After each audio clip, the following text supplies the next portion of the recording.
Hey guys, welcome back. Um, in this lesson, we're going to talk about conditional statements and how to write different forms of a conditional statement.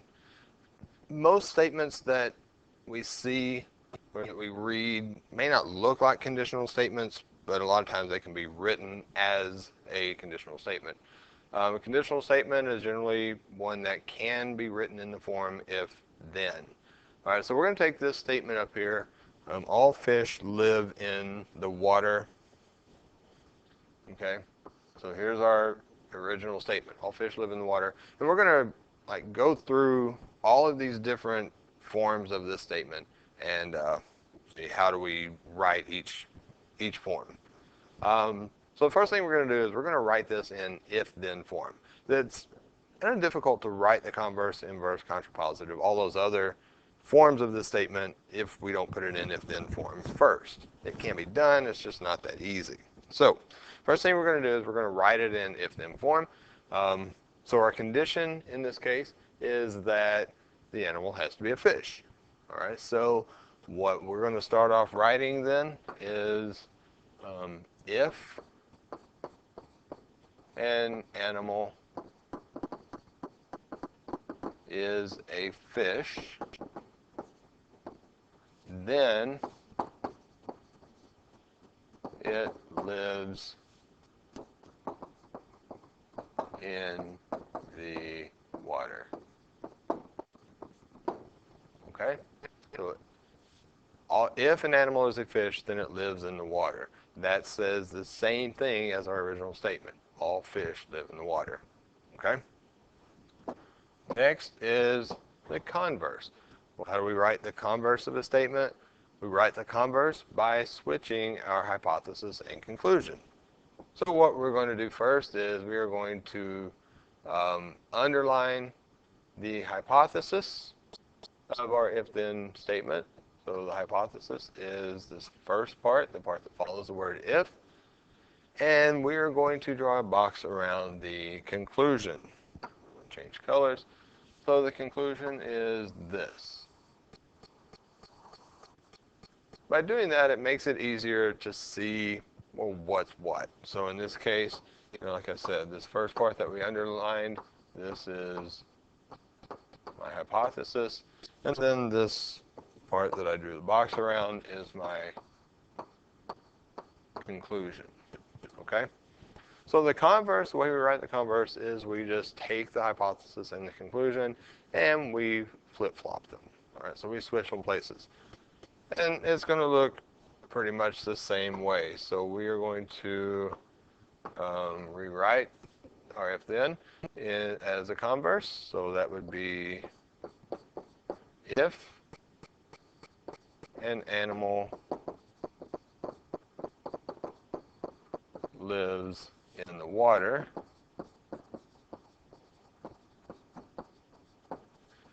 then it is a fish. Okay? An animal lives in the water, then it is a fish. And if we go back and put a box around the part that was initially our conclusion, an animal lives in the water, and notice how we changed the words up a little bit. We left the word an animal in the first part of our sentence. Just kind of makes it read a little bit better. Then our hypothesis became our new conclusion. So it is a fish. Okay? We're not talking about the truth value of these statements at the moment. We're just writing the statements out. Okay? All right, so the inverse. How do we get the inverse of a statement? Well, we're going to go back to, for each of these two, we're going back to our original condition. Okay? Original conditional statement. And we're changing it. So the inverse statement comes from what we call negating the if-then statement. So we go back to our original if-then statement. An animal is a fish and it lives in the water. And we're going to negate the hypothesis and the conclusion. Well, how do we negate a statement? How do we negate the hypothesis, how do we negate the conclusion? Simple way to put it is we just add the word not in there. So this is going to look like, the inverse is going to be if an animal is not a fish, then it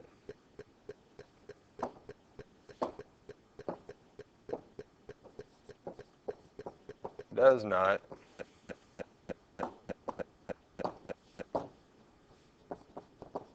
live in the water. Sorry about the writing here. All right, so that one says if an animal is not a fish, then it does not live in the water. So, I highlighted here what we added or what we changed to do the inverse, and that's the word not or does not. Okay? So that's how you write the inverse of a statement. You simply change it from being something positive, an animal is a fish, to negative, an animal is not a fish. Okay? If your original statement already had the word not in it, in other words, if it was already a negative statement, then to negate that, you would take the word not out. Okay?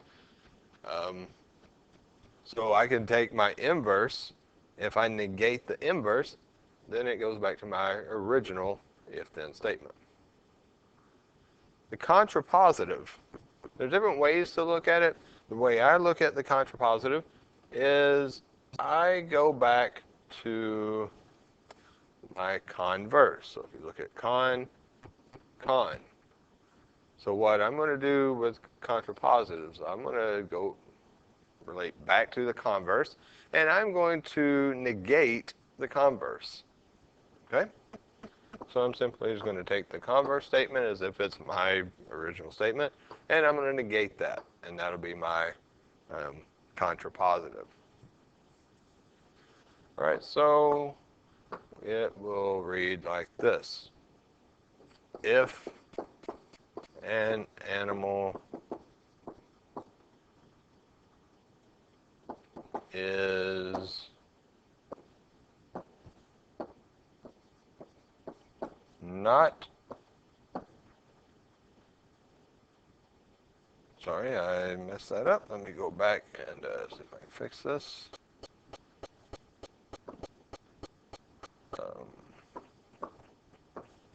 If an animal does not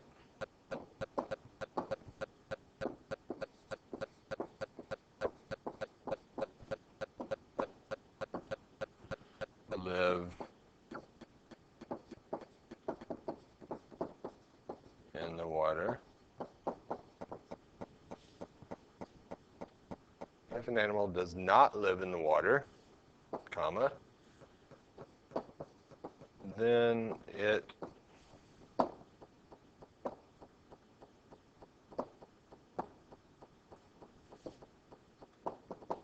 is not a fish. Okay, if an ant, I left the word animal out. Let's see if I can add that in. So it should be right here. If an animal does not live in the water, then it is not a fish.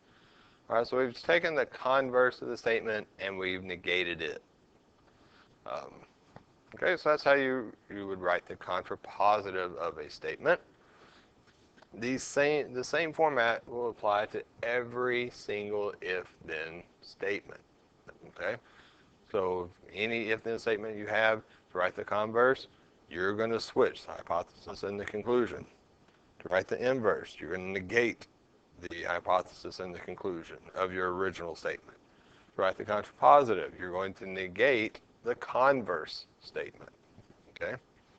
The biconditional is taking the original statement and the converse statement as a conjunction statement. With the biconditional, we get rid of the words if and then, and we replace those with if and only if.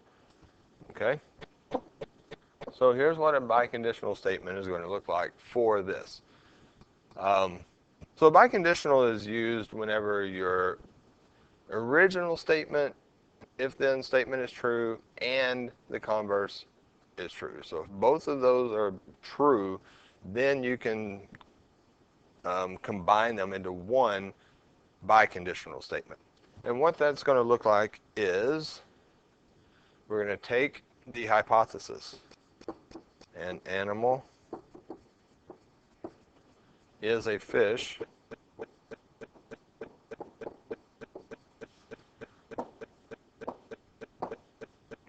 if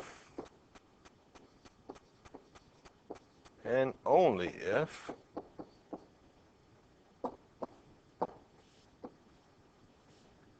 it lives in the water.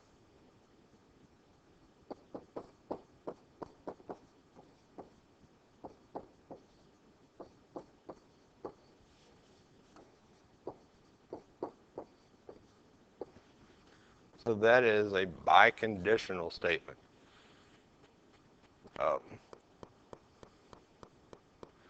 So an animal is a fish if and only if it lives in the water. All right? So that is, taking a non-if-then statement, all fish live in the water, and converting it or rewriting it as an if-then statement. And then once we get the if-then statement, we recognize which part is the hypotenuse, which part is the conclusion, or the hypothesis. I think I just said hypotenuse. So which part is the hypothesis, which part is the conclusion, and once we identify those, then we can write the converse. So we switch the conclusion and the hypothesis. The inverse, we negate the hypothesis and the conclusion. But if you notice here, they're in the same place. They're just negated. They're just changed it to the opposite meaning. Contrapositive is negating the converse. So if we look, what comes first here would be our original conclusion, followed by our original hypothesis. Okay, and then here we have our hypothesis, if and only if our conclusion. All right, that finishes this video. We're at about 13 minutes. It's about where I wanted to stay. I hope this kind of helps on these different formats and different forms of if-then statements. If you haven't already, hit that subscribe button and leave a comment. If you want to get notified, click on the bell so you can get alarmed whenever I post something new. Thanks, and I will see you next time.